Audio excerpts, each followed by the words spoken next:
دا څه ته وایي ما لا اصل له فی الدین هر هغه شی دغه اصل په دین کې نه وي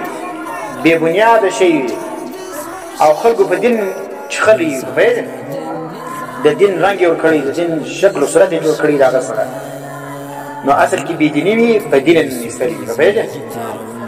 دا ته بدعت ویل کېږي چې ګوره یو شی په اصل په شریعت کې شیش نه لري اصل نه لري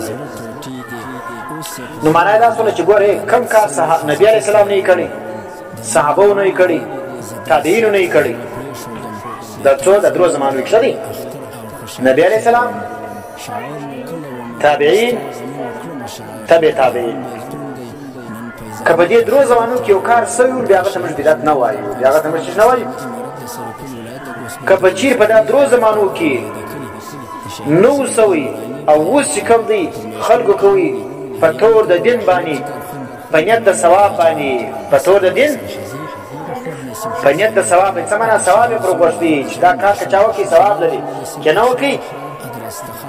ګناه لري یا که چا وکړي دا دیندار دي که چا نه وکړي دا بېدینه دي که دا عقیده ورسره وله دی یې کوي په درو زمانو کې نشته بولي په هغه زمانه کې صحابو ثواب نه ورباندې غوښتي په پوهېږې نو تا اندازه وکړه دا څنګه دین جوړېدی شي په پوهېږې ډېر مثالونه دي چې موږ په اخته یو او هغه دي چې بدعات نو دا چې کوم دی دا بدعت دی دا حدیث به ته ویل من احدث فی امرنا هذا ما لیس منه فهو رد من احدث چا که راویستی نوی احداث ته وایي نوی شی د ځانه کې راایستل فی امرنا منه فی دیننا په دین زموږ کې هذا دغه ما لیس منه چې د دې دین څخه نه وي فهو رد مردود دی په پوهېږې نو اوس ګوره په دې حدیث کې چې راغلي چې فی امرنا هذا ما محدثین وایي عقیده هم مراد ده عمل هم مراد دی فقه هم مراد دی هر هغه عمل هر هغه عقیده هر هغه طریقه چې د چیزې په دې دین کې د هغه وجود نه وي او تېر راباسې دا چیز دا مردوده ده اوس راسي دلته بدعت لره بدعت پر دوه قسم دی یو حقیقي دی یو حکمي دی حقیقي څه ته وایي حقیقي دا ته وایي چې په حقیقت کې دغه کار بذاتي نه وي په اسلام کې څه به سوي راایستل سوي داسې عمل راوایستل سي چې یا داسې طریقه یا داسې عبادت چې پر هغه باندې یو دلیل نه وي موجوده فکر وګوره پر دا عمل باندې دلیل نشته حدیث کې وګوره نشته صحابو عمل کې وګوره نشته تابعین وګوره نشته تبع تابعین وګوره هلته نشته اوس دلته خلک وایي دا دین دی دا چیز کې دی حقیقي څه ته وایي چې بلکل نوی شی راواخلي په دین باندې ومنډې او بیا څه به وکړي بیا وایي دا د دین نوم ورشي په پوهېږې دا بغیر دلیل شریع شته یو عمل په اسلام باندې یا په دین باندې دغه کوي داخل کوي بیا ته څه به کوي دې ته د اسلام نوم ورکوي دا ته بدعت حقیقي ویل کېږي په پوهېږې مثال سره کوم لکه طواف د قبر طواف دا داسې بدعت دی دا حقیقي بدعت دی چې دا نه د نبي علیه السلام په دور کې سوی دی نه د صحابو په دور کې نه د تابعینو په دور کې نه د تبع تابعین او نه قرآن کې د قبر د طواف جواز شته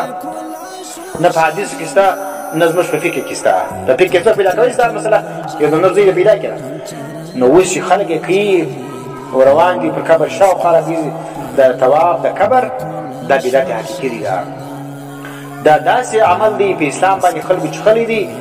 چې د اسلام د دې سره هېڅ تعلق نشته دا پر قبرو باندې جنډې درول پر قبرو باندې ګمبدې جوړول غټې ګمبدې جوړول دا چې دا بدعت دی دا بدعت حقیقي دی دویم چې کوم دی بدعت اضافي دی دا بدعت اضافي دا ته وایي چې کار خو په دین کې شته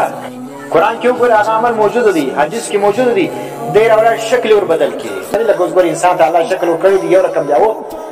چې انسان بیا په خپل ځان باندې ګوته ووایي بل رقم شکل جوړ کړی شي په خپل په ځان باندې چې ګوته ووایي دا شکل بدل شي دا ته بدعت اضافي وایي د شریعت یو حکم دی په هغه کې ګوتې وویله دی کې بل شی جوړ شو اصل کې موجود دی لیکن د ده په کار باندې هغه چې شو شکل یې د اسلام رقم نه جوړ شي په پوهېږې لکه اوس ګوره خیرات کول جایز دی که نه دی جایز کار چیز کار دی جایز کار دی ثواب لري که نه لري اوس چې کوم سړی راولاړ شي پیسې په جیب کې خیرات کې ثواب لري کور ته ورشي بریاني پخه کې ثواب لري وینې اوس دا خیرات جایز دی یو سړی راولاړ شي ویا اوس به نه کوې سبا جمعه ده کوې به چې نن یې مه کوه څه ټیم یې وکړه سبا وکړه سبا د جمعې ورځ ده ښه ورځ ده ویې کړه په پوهېږې نو دا د جمعې په ورځ باندې خیرات یا د جمعرات په ورځ باندې ټاکل وینې ورځ مقررول د ځانه په پوهېږې اوس که په حدیث کې راغلي چې د جمعې په ورځ خیرات چې دی خو وکړه پروا نه لري په پوهېږې اوس په حدیث کې دا نه دی ذکر چې ته د جمعې په ورځ خامخا خیرات کوه حدیث کې چې ذکر دی تاسو خیراتونه کوئ وینې نو که نن وکړم ثواب لري که سبا وکړم ثواب لري که دا پیسې دې کښېښول د سبا دپاره او دا کېده وساتئ د جمعې په ورځ ثواب لري نو دا ولاړې بدعت لره دا چیز ولاړې نو دا خلک څه چې خاص د جمعې په ورځ باندې خیرات کوه خاص د فلاني ویشتم باندې خیرات کوه خاص په دولسي باندې خیرات کوه دا مسله اختلاف موږ دی چې موږ د خیراتو مخالف یو دوی ته هم دا خیراتونه خوند نه کوي لیکن موږ دا وایو د شریعت مطابق یې وکړي چا مطابق یې وکړي